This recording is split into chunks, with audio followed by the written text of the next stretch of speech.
One day, while walking through the woods, two princesses came across a most mysterious cake growing out of the ground. In the blink of an eye, the princesses were overwhelmed by the intense yumminess. Pet Princess is essentially, in its essence, a red versus blue, two-team multiplayer kind of a game. And it's set in a wonderfully fun, magical kingdom where cake grows out of the ground.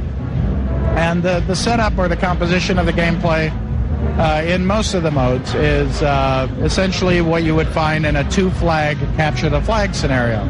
But the princesses are the flag.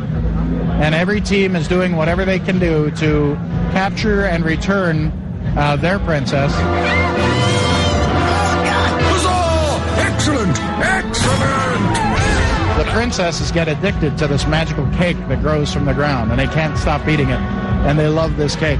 So one of the game mechanics of the game is there's cake growing all over on the ground. If the team is getting into your castle and getting their princess far too easily, you can pick up the cake and you can feed the princess. She's more than happy to eat the cake because she loves this stuff.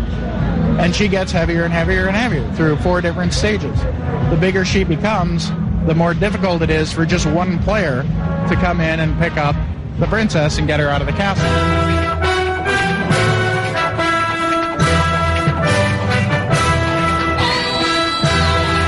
The nice thing about what we're doing with the PSP version is that we're staying completely faithful to the PS3 experience. But the developers, Supervillain Studios, they've been working very closely with Titan. They got all of the assets and archives, and they've actually added 50% more content to the PSP version. They're extending out the Legend of the Fat Princess single player. With that, they're introducing new maps that they've created specifically for the PSP version. The only things we couldn't keep in were, of course, the 32-player multiplayer. The PSP just doesn't have that kind of power that the PS3 does. We do offer 8 human and 8 AI player in ad hoc mode.